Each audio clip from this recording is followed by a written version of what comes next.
Aku hanya baptis kamu dengan air, kata Yohanes, tapi dia akan membaptis kamu dengan Roh Kudus dan api. Kita mengalami baptisan air sudah. Kita sudah mengalami juga baptisan Roh Kudus. Maka ada nanti baptisan api.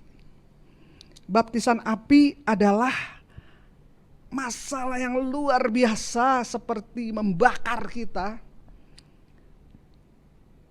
Hanya dengan kekuatan Tuhan kita dapat bertahan dan keluar cemerlang bagai emas murni.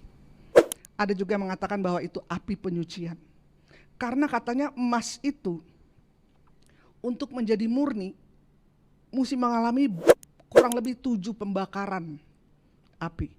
Kalau panas yang pertama hanya memisahkan emas dari tembaga, dari apalah, seng barangkali atau apa gitu, kotoran-kotoran apa. Nanti panas ke-6 memisahkan emas dari perak. Tapi panas ke-7 benar-benar cemerlang bagai emas murni. Jadi kadang-kadang kalau kita kok udah ikut Tuhan, masih susah, udah ikut Tuhan kok doa seperti nggak dijawab, sengsara banget ekonomi saya, susah sekali nih. Bertekun aja dalam Tuhan, bertekun. Kadang-kadang Tuhan mengarahkan kita ke satu target, dan kita sebagai anak panah, ini busur. Biasanya kalau untuk sampai ke target itu anak panah kan mesti ditarik jauh ke belakang, mesti ditarik. Kalau ditariknya sedikit, jauh nggak dia pergi? Enggak. Jadi hidup kita kadang-kadang seperti tarik ke belakang. Tetap positif kepada Tuhan. Karena pada waktunya semua akan selesai. This too shall pass. Ini pun akan berlalu. Tahan aja, tahan. Penderitaan itu tahan. Nanti pada waktu Tuhan dilepaskan anak panah ini dan itu melesat kepada target. Contoh Yusuf. Aduh, ditarik mundur sama Tuhan. Dimasukkan ke sumur oleh kakak-kakak kandungnya, dijual jadi budak ke Mesir oleh kakak kandungnya. Di sana di rumah Potifar, dia istri Potifar naksir sama dia nggak dia lari, dia dimasukkan penjara, nggak ada saudara, nggak ada lawyer, nggak ada mentor rohani, nggak ada siapa-siapa. Dia hanya punya Tuhan. Jadi itu ditariknya udah pol ke belakang, udah mentok, udah cannot be lower, udah nggak bisa ke bawah lagi. Dan satu ketika dia dipanggil raja dan dia menerangkan arti mimpi raja. Maka paginya Yusuf masih di penjara. Suddenly waktunya sudah genap, malamnya dia sudah menjadi orang kedua di Mesir. Tercatat di sejarah Mesir, pernah satu orang Yahudi jadi Perdana Menteri Mesir, yaitu Yusuf. Yang saya lihat ya, presiden kita disiapkan Tuhan lama. Bayangin kecil dia gak punya rumah, tidur di bantaran sungai, 3 kali digusur. Bahkan jadi kuli panggul di pasar Presiden Jokowi waktu kecil. Untuk ini payung. Hidupnya ditarik mundur jauh. Karena Tuhan punya target yang luar biasa di dalam hidupnya. Jadi ketika kita sedang ditarik mundur, kita nikmati aja prosesnya. Kita tetap bersyukur kepada Tuhan. Kita tetap percaya kepada Tuhan bahwa ini pasti akan berlalu dan akan berakhir dengan baik. Karena Allah turut bekerja dalam segala sesuatu untuk mendatangkan kebaikan bagi setiap kita yang mengasihi Tuhan. Kita lihat slide-nya. 2 untuk kerajaan Allah, untuk keselamatan jiwa-jiwa, ini kita cepat aja ya.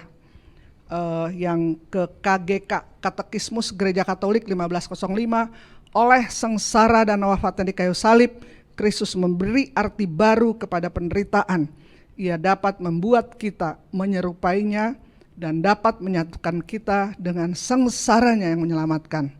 bertahan dalam penderitaan yang menimpa kita adalah sarana doa syafaat yang paling mudah dan efektif. Pada tahun 2007, yang lama di Magode udah tahu, setelah 27 tahun melayani banyak ke desa-desa, tahun 2007 saya divonis kanker getah bening, payudara, metastase ke 7 tempat, harapan hidup saya tinggal 20%, dokter berkata secara medis kamu gak punya harapan, obat-obat gak bisa lagi menolong kamu. Kemudian orang-orang bilang, wah kamu soalnya stresnya berat, luka batinnya banyak, barangkali ada dosa tersembunyi, terkutuk, macam-macam. Saya nggak bisa bela diri. Dan waktu saya didoakan oleh tim doa, mereka bilang, kamu nggak beriman. Orang tuh kalau beriman, didoakan kankernya sembuh. Kamu mesti di kemoterapi, radioterapi, operasi. Nggak beriman. Aduh, saya bilang, Tuhan tolong di mana ya supaya saya bisa beriman. Benar-benar saya ditarik ke belakang, nggak punya uang, punya masalah pelayanan, masalah keluarga, sakitnya udah parah, nggak beriman katanya, luka batinnya banyak. Aduh Tuhan, saya nggak bisa bela diri, saya hanya berserah kepada Tuhan. Dan saya berdoa, Tuhan kalau ada dosa, saya mau bertobat nih, bagaimanalah, ya kan, apa yang salah, kenapa Tuhan? Kemudian Tuhan memberi kesan sama saya, kamu itu mesti lewat semua treatment, jadi saya lewat kemoterapi 8 kali, radioterapi 25 kali, operasi 4 macam, ada di Sumeta, di nuklir, semua komplit. Supaya kata Tuhan, kau dapat menghibur mereka yang di kemo, kau dapat hibur. Saya botak 8 bulan. Jadi kalau ada orang yang rambutnya rontok mulai nangis-nangis, kamu bisa hibur. Kalau ada yang diradiasi sampai tangannya biru, kukunya lepas, kamu bisa hibur mereka. Akhirnya saya bersyukur, terima kasih Tuhan. Kalau penderitaan saya bisa menjadi berkat untuk sesama, saya sungguh bersyukur, saya berterima kasih. Kita akan lihat ayatnya dari 2 Korintus 1 ayat 3, 4, 5 dan 6. Saya bacakan ya.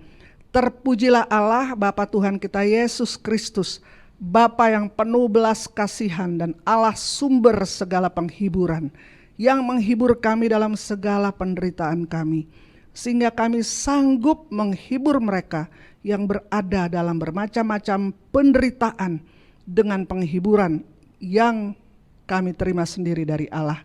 Sebab sama seperti kami mendapat bagian berlimpah-limpah dalam kesengsaraan Kristus, demikian pula oleh Kristus kami menerima penghiburan berlimpah-limpah. Jika kami menderita, hal itu menjadi penghiburan dan keselamatan kamu. Jika kami dihibur, maka hal itu adalah untuk penghiburan kamu, sehingga kamu beroleh kekuatan untuk dengan sabar menderita kesengsaraan yang sama seperti yang kami derita juga. Jadi kalau Tuhan izinkan kita menderita, bukan karena kesalahan kita. Kalau kesalahan kita, kita bertobat. Tapi kita udah sungguh-sungguh nih, kok penderitaannya banyak banget. Ternyata Tuhan mau pakai itu untuk bisa menghibur nantinya orang yang menderita sama seperti kita. Enggak semua orang harus sakit kanker, enggak semua orang. Tapi kalau ada orang sakit kanker, terus nih orang yang gak pernah di kemo, yang gak pernah sakit kanker lah, bilang sama orang nih, kamu tuh kuat, beriman, teguh, masa lemah, ayo beriman pada Tuhan. Nah orang yang sakit kanker ngomong apa nanti?